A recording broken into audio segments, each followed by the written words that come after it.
বিশেষ করে শেরপুর ৩ আসনে গতকালকে যে চিত্র লক্ষ্য করা গেছে এবং জামায়াত নেতা নিহত হয়েছেন, নির্বাচনের সহিংসতা, যেখানে বলা হচ্ছে যে একটা সুষ্ঠু ভোট নির্বাচন আয়োজন করবে নির্বাচন কমিশন, নাকি নির্বাচন আবার ঘুরে ফিরে বা রাজনৈতিক দলগুলো ঘুরে ফিরে পুরনো ছকে ফিরছে? ইশতেহার পাঠ করা হবে, আমি যতদূর শুনেছি এটা ছিল সেই অনুষ্ঠান। প্রশ্ন হচ্ছে ইশতেহার পাঠ করা হবে, কে কাকে শোনাবে?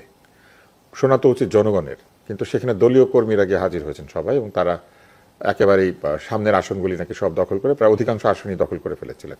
অন্যরা দেরিতে এসেছে এবং তারপরে তারা আসন পায়নি, এবং সেটা নিয়ে আমি যতদূর শুনেছি, মানে আমি পত্রিকা যা পড়েছি, সেটা নিয়ে সংঘাত শুরু হয়েছে। কিন্তু প্রশ্ন হচ্ছে যে ইশতেহার পাঠ যারা আয়োজন করেছেন তাদের কিন্তু একটা দায়িত্ব নিতে হবে।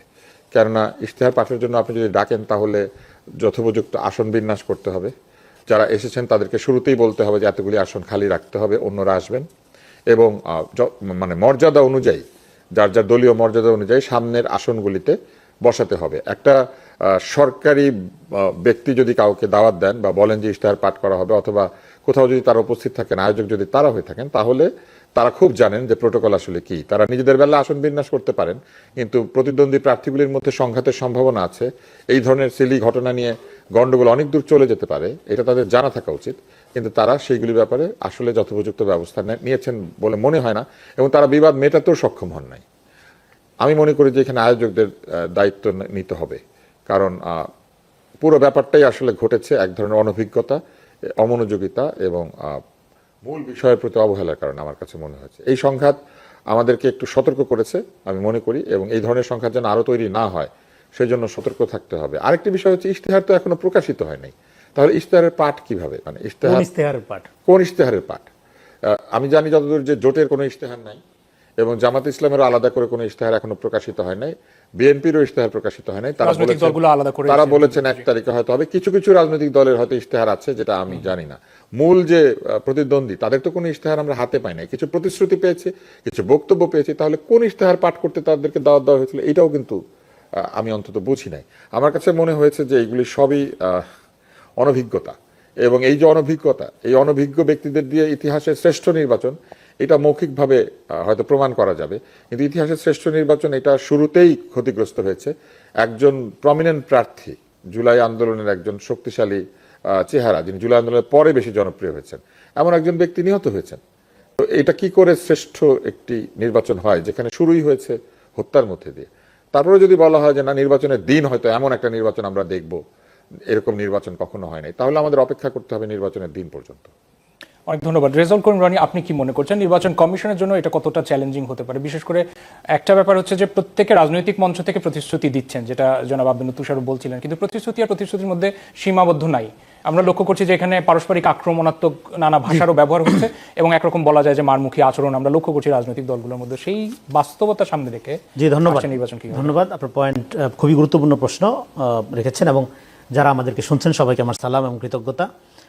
তুষার ভাই একদিক থেকে আলোচনা করছে, এর মধ্যে দিয়ে মোটামুটি ফ্যাক্ট যেটা, সেটা খানিকটা চলে আসছে, যেটা অন্তত মিডিয়াতে আমরা জানতে পারছি। ঘটনাটা এরকমই, কিন্তু এই ঘটনাটা কেন ঘটলো এইটার কজটা আমি বোঝার চেষ্টা করছিলাম।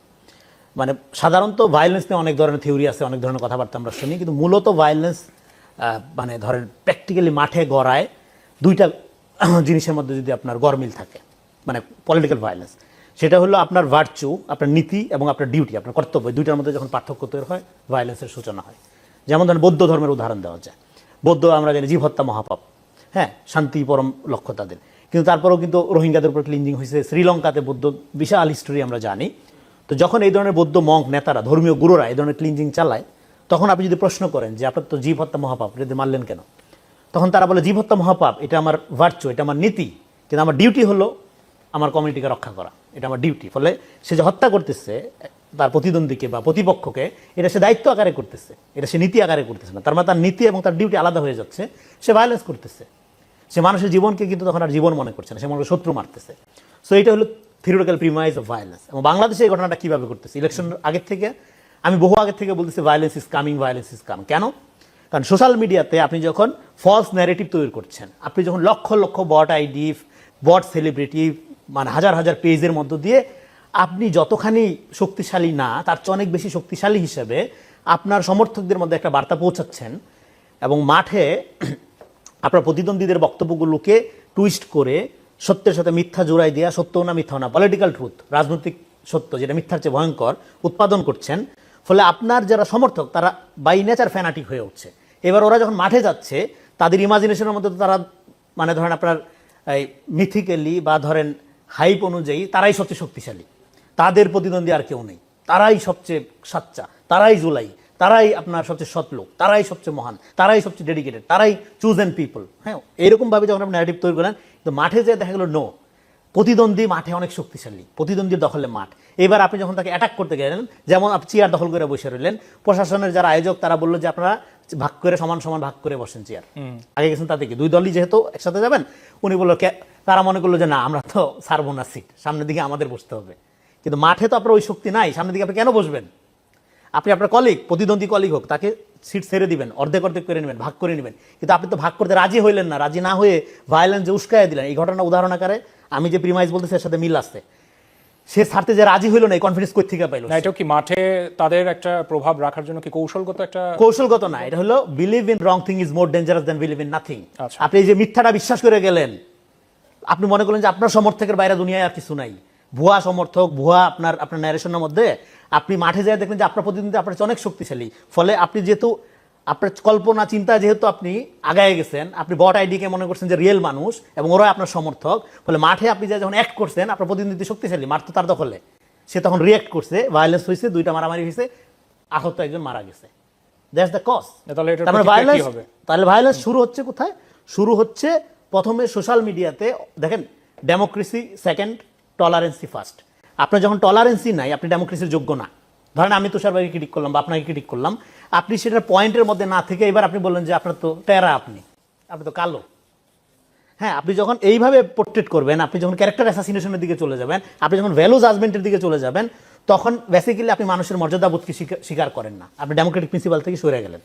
তো তখন আপনি আপনার প্রতিদ্বন্দ্বী খারাপ, ওরা সবচেয়ে জঘন্য, আপনি ভালো, এইভাবে সমাজকে বিভক্ত করতে থাকেন। সমাজকে বিভক্ত করার মধ্য দিয়ে আপনি সমাজে ভায়োলেন্ট ফেনোমেনা, একটা ফ্যানাটিক হুজুগে কালচার তৈরি করেন, যেটা দেখবেন আপনি সোশ্যাল মিডিয়াতে এখন।